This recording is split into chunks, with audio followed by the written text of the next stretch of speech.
Hi there and welcome back to RC Model Reviews for the last week. The last RC Model Reviews, not so weekly news for 2013.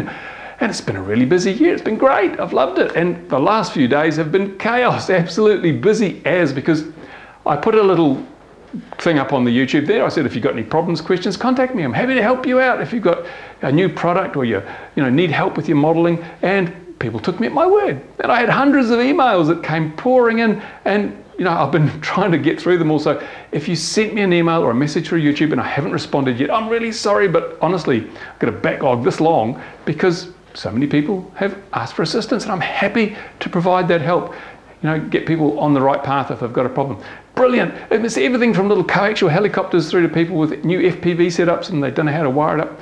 I've been so busy. My fingers are typed to the bone from replying, and I'm still going. So stay tuned. If I haven't responded to you yet, I will. I promise I will get around to it. And as soon as I've waded through the backlog. Didn't do any of the Hangouts yet, I'm afraid, because I just haven't had time. I've just been basically sitting at the keyboard bashing away, which is, it's good, helps people. But what's new? Well, I got a package. Today. Just went to clear the mail on a Saturday morning and got a package. It's my Dolphin, the one I ordered to put the Hobby King Pulse Jet in. So that'll be quite interesting. Looking forward to that. One thing I noticed when I picked it up, I don't know how many packages you get like this, but Hobby King do a wonderful job of packing these boxes. But look at this. Can you see that? A giant boot print or some kind of footprint on the box. So I don't know who did that, but it didn't damage the box. It's not pressed in or anything. They just sort of, I guess that was a message. I could have crushed this if I wanted to, but it's Christmas, so I'm just going to leave a footprint. Who knows? But yeah, there you go. So that's the Hobby King Dolphin. Just a little aside on the shipping of this. Now, I ordered 2 Dolphins at the same time because I wanted to try something out. If you order one of these JIT models, usually these ARFs or RTFs, then usually it gets shipped directly from China. And if you look, your shipping options are China Post. And that's it. You don't get any other options. There's no EMS, there's no Singapore Post, there's no registered airmail. It's China Post, and that's all. So, and China Post is quite expensive, because when I ordered this, it was $43 for shipping by China Post. That's quite expensive. So I thought, well, I'll also try ordering, and I'll put a servo in there, $2 servo. And of course, when you add something to an order like that, they can't just ship it from China because they don't have the servos in the Chinese warehouse. So obviously they container it up and they truck it off to Hong Kong from the mainland, and in Hong Kong they open the box and they throw you $2 servo in, and then suddenly you've got other shipping options.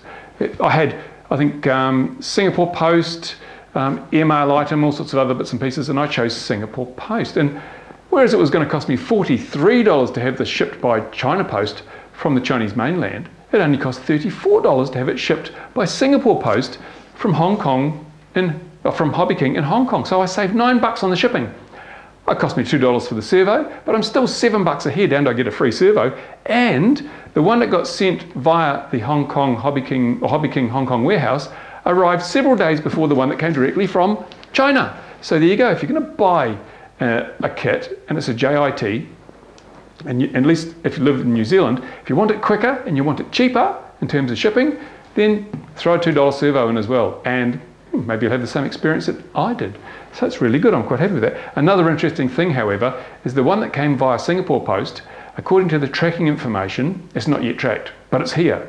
So if I was unscrupulous, I'd say, ooh, I never got it. But hey, I'm not that kind of person. But yeah, the Singapore Post tracking just seems to be utterly and totally blown to pieces at this stage, so don't expect any tracking through Singapore Post. There you go. So that's, yeah, I'm looking forward to getting that together. That'll be a little beauty with the Pulse Jet on it. And I'll do a step-by-step, because I know a lot of people have got Hobby King Pulse Jets and they're thinking, what can I throw it on? And the Dolphin is perfect as far as I can see. Well, it's not perfect. It's far from perfect, but it's the only model in the Hobby King lineup that seems to be of a suitable size and construction to put a Pulse Jet on. Oh yeah, people say, what about the Red Jet? But it's too small. I mean, the Pulse Jet's this long. Oh, I can't fit into shot. The Pulse Jet's this long, and the Red Jet's only that long.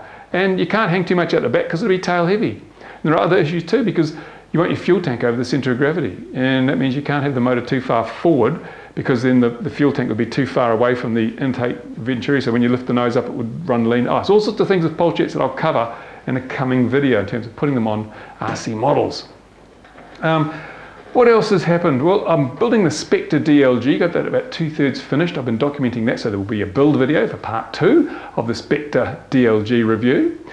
A lot of people have had a lot of questions. I've had heaps of questions on some of the recent videos I've done on things like SPECs and all that sort of stuff. So what I plan to do, probably a good idea, is I'll do a Q&A video from time to time, where if you've got questions, send them in to me and I'll print them out and I'll go through them and I'll answer them on the video, because a lot of people ask the same questions, you know, and like, what's the difference between a UBEC and an SPEC? Well, that was one of the most frequently asked questions in response to my last video. Well, a UBEC is just basically means that the BEC is not a part of something else. Like you buy an ESC and it has a BEC built into it.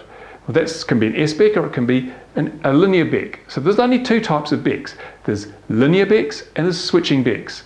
But you can have the BEC built into something. So some of the speed controllers have a linear BEC built into them, some have a SPEC built into them.